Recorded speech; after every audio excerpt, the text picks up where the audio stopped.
khususnya untuk para guru yang sudah mendedikasikan hidupnya dan sudah mau menjelang pensiun. Menurut saya tadi yang disampaikan Mas Menteri itu saya dukung, agar afirmasi tambahan guru seperti yang di atas 50 tahun itu bisa dilaksanakan tanpa menciderai. Nah, itu catatan tadi ya. Tanpa menciderai proses pengangkatan. Nah, menurut saya berharap ada tambahan afirmasi terkait dengan pengabdian, yang tentu harus berjenjang, tidak bisa kemudian kita 35 plus 15%, tidak begitu. Nah, apalagi tadi Mas Menteri sudah mulai mewacanakan yang 50 tahun ke atas kita bisa afirmasi, mungkin langsung diloloskan saja. Yang 50 tahun ke atas, misal begitu. Jadi saya berharap ada afirmasi yang lebih konkret, terukur, karena menurut pribadi saya mungkin salah, tapi ketidaklulusan mereka untuk memenuhi passing grade itu bukan kesalahan mereka sendiri, tapi juga kesalahan kita bersama. Mereka menurut saya ini betul-betul melakukan tugasnya lah Pak, ya Mas Menteri. Jadi melakukan tugasnya nggak fair lah, misalnya kemudian setelah mereka mengabdi selama berpuluh tahun, berbelas tahun itu, mereka kemudian tiba-tiba harus seperti ini. Apalagi di tahap kedua, Mas Menteri, mohon maaf, ini barengan dengan guru-guru yang sudah serdik, yang 100% langsung lolos untuk kompetensi teknis. Teman-teman guru honorer yang tahap 1 ini kan kena problem SK dari bupati atau kepala daerah ketika mau serdik. Nah, kepala daerah selalu orientasi politik. Ketika ada pilkada, siapa honorer yang ikut dia, pasti masuk SK bupati. Itu ada fakta itu. Tolong itu juga menjadikan pertimbangan. Bukan mereka nggak mau serdik, bukan. Tapi ada problem secara politik. Setiap pilkada, karena pilkada langsung ini ada pengerahan massa, itu kemudian menjadi hal yang kemudian fakta yang nggak bisa dibantahkan. Nah, mereka lah bertarung mempersiapkan pendidikan untuk anak bangsa, tapi mereka juga harus menghadapi tes yang begitu-begitu, dan mereka barangkali tidak pernah ada sekolahnya itu komputer dan laptop. Ya, suasananya harusnya. Mereka kita sepakat seperti awal semua, kita loloskan mereka, ikut tes. Ya, tapi tesnya hanya sekedar mengikuti peraturan undang-undang, bukan untuk memilah-milah. Nanti sudah mereka jadi masuk, baru kita tingkatkan kualitas mereka. Ya, jadi utamakanlah ya guru-guru yang umur 35 tahun, apalagi yang 50 tahun. Nah, info kita dapatkan dari mereka, soalnya banyak dan waktunya sempit. Salah satu soal yang dikatakan kepada saya, bagaimana cara membuat sate. Bagi orang Minang tentu sate beda dengan orang Madura, dengan orang Banten satenya lain dengan orang Aceh. Jadi ini kan hal yang barangkali perlu kita tinjau lah tentang penilaian terhadap mereka. Ya, ya beda-beda.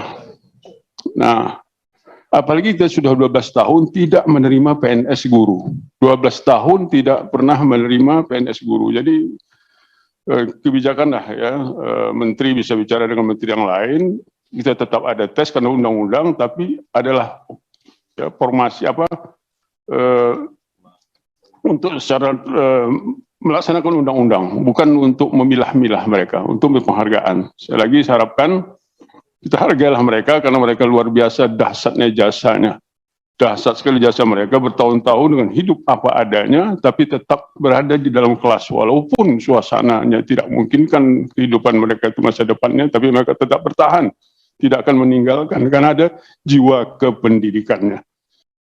Ini kalau orang-orang kayak gini dites, Pak. Seperti sarjana-sarjana baru yang baru lulus, 1 tahun, 2 tahun, baru 3 tahun mengajar. Mereka ini punya pengabdian terhadap negara yang luar biasa. Berkorban bagi negara, bagi generasi masa depan. Ini terima kasih dari negara kepada mereka apa? Gitu. Dan kita balas hanya dengan sertifikasi pendidik, kita kasih afirmasi di sertifikasi pendidik. Usia, ini kan sangat material sekali nih Pak. Memang benar-benar kebendaan gitu, ada usia, disabilitas, guru honorer berapa tahun, sertifikasi pendidik, selesai. Rasa mereka mengabdi, mereka itu pahlawan bagi negara. Terima kasih negaranya apa kepada mereka? Puluhan tahun di daerah, mohon maaf ini saya agak baper Pak Menteri, karena Gorontalo itu adalah provinsi yang sekarang masih termasuk paling miskin di Indonesia. Bersama NTT punya Pak Andris, Papua, Maluku. Mereka inilah yang menjaga di sana, Pak. Kami kalau reses itu datang ke ujung-ujung sekolah itu, ke ujung-ujung hutan, di mana sekolah-sekolah darurat berdiri. Mereka mengajar di sana. Gitu. Ya, kami senang Pak Menteri, ada ratusan ribu, 500.000 lebih yang akan di P3-kan Pak. Itu luar biasa Pak. Kami harus akui itu luar biasa.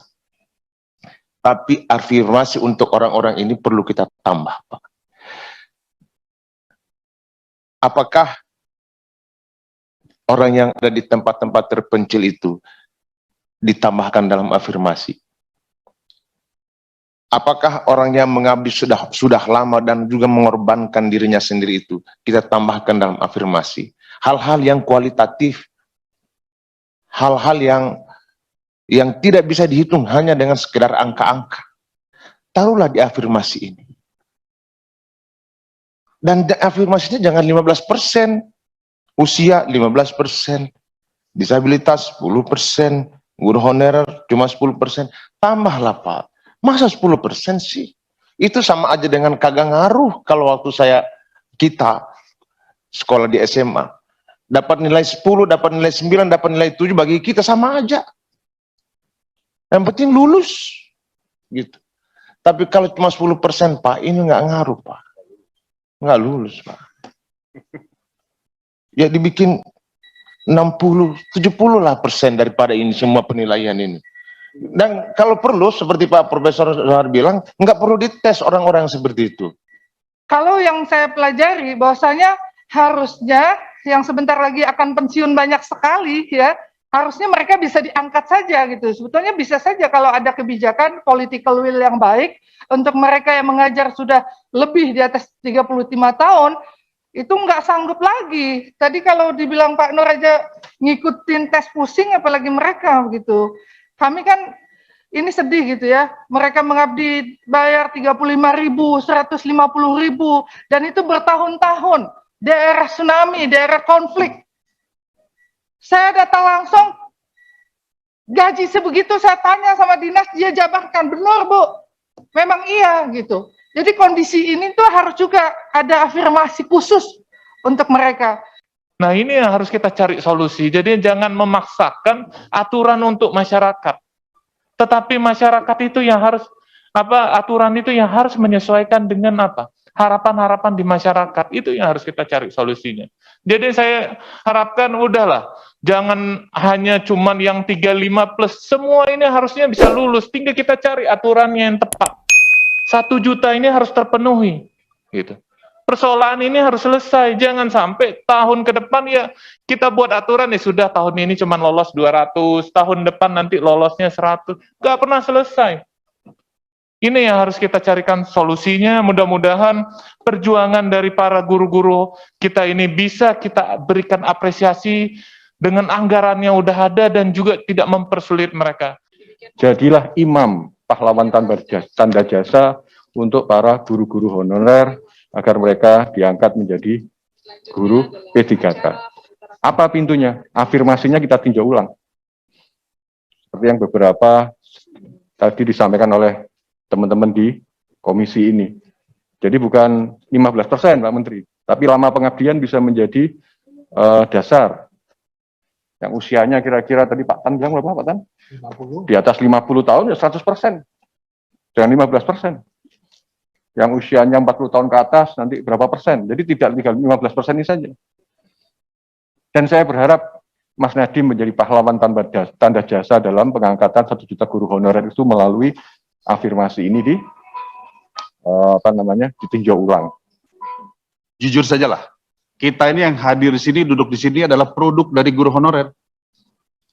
Kita bisa duduk di sini jadi politisi, jadi pejabat, jadi apapun juga. Mungkin dulu pernah diajar oleh guru honorer yang usianya saat ini mungkin sudah 50, sudah 60. Dan mereka sudah mengajar lebih dari puluhan tahun.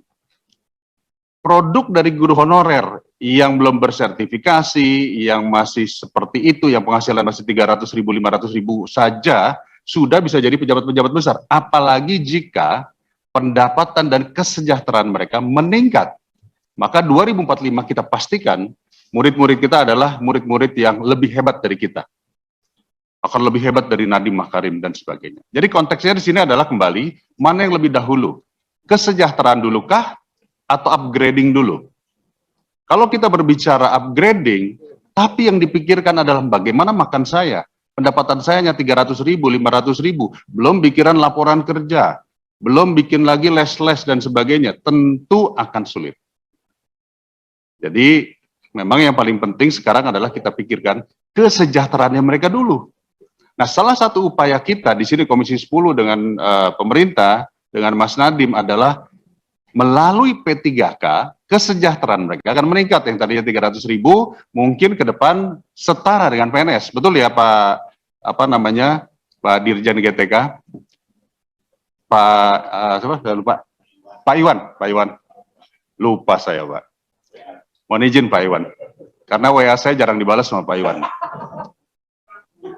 Kalau sering dibalas pasti hafal. Jadi kembali lagi masalahnya adalah inilah momentum, sekali lagi inilah momentum kebijakan pemerintah bersama dengan Komisi 10 untuk memberikan kesempatan 1 juta P3K meningkatkan derajat kesejahteraan. Tapi ternyata memang benar, saya sendiri mewakili Jawa Barat sajalah. PGRI Jawa Barat berkirim surat kepada saya, beberapa dinas pendidikan kabupaten berkirim surat kepada saya tentang passing grade yang berat. Ya, saya belum membaca itu tadi ada pertanyaan soal sate atau tidak. Jadi akhirnya saya yang saat ini bergelar doktor saja, jadi pengen ikut tes ini. Kira-kira kita bisa nggak lolos? Tentu Mas Nadiem tidak akan tahu detailnya, saya yakin itu. Tetapi dari keluhan yang banyak, alangkah baiknya, kembali saya langsung saja to the point, saya pikir kuasanya Mas Nadiem saat ini adanya di afirmasi. Kawan-kawan kita para guru-guru honorer ini takut nanti masuk pada level remed kedua, bersaing dengan yang serdik, yang 100%. Yang sudah bersertifikasi, yang 100% ini, dia datang mungkin isinya sambil merem saja, udah lolos 100%.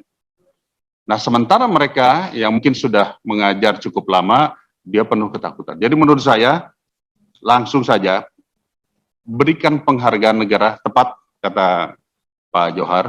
Yang kedua adalah afirmasi, jangan hanya untuk mereka yang serdik 100% lalu yang usia 35 tahun ke atas. Karena ada yang usia 35 tahun ke atas, ngajar baru 2 tahun. Baru masuk jadi guru. Jadi lama pengabdian, saya mohon tolong Mas Nadiem, lama pengabdian ini dimasukkan. Yang telah berjasa itu diperhatikan. Afirmasinya diberikan. Dan saya kira kita punya kesempatan untuk memperbaiki afirmasi itu.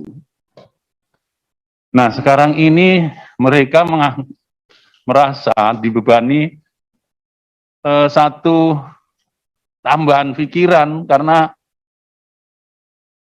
passing grade itu dimaksudkan, mengapa harus tinggi? Karena dimaksudkan untuk melindungi siswa. Karena dimaksudkan untuk mendapatkan guru yang baik gitu. Tapi saya kira ini juga debatable karena tesnya cuma tes kognitif, Pak Dirjen, Pak Menteri. Sedangkan kognitif kan belum bisa menggambarkan seluruh kepribadian seorang guru. Ada guru yang kaya teori pedagogis, tapi miskin pengalaman. Ada guru yang kaya pengalaman, miskin teori pedagogi, sehingga ketika kemudian harus menjawab tes-tes objektif, mereka tidak bisa. Tapi mereka kaya pengalaman. Saya kira ini harus bisa menjadikan dasar pertimbangan kita untuk memberikan afirmasi kepada guru-guru kita, baik yang usia 35 ke atas, maupun yang belum 35 tapi pengabdiannya sudah puluhan tahun. Nah, karena itu, Saudaraku Menteri, dalam hal ini tadi disampaikan, ubahlah air mata kesedihan menjadi kebahagiaan, dan menyambung dari Saudaraku Kadafi katakan, terima aja semuanya, kemudian lakukan upgrade. Lakukanlah pendidikan yang sangat baik kepada guru-guru honor itu. Kalau Mas Menteri yang melakukan ini, saya rasa bisa. Karena Mas Menteri orangnya visioner, maju ke depan dan paham cara melakukannya.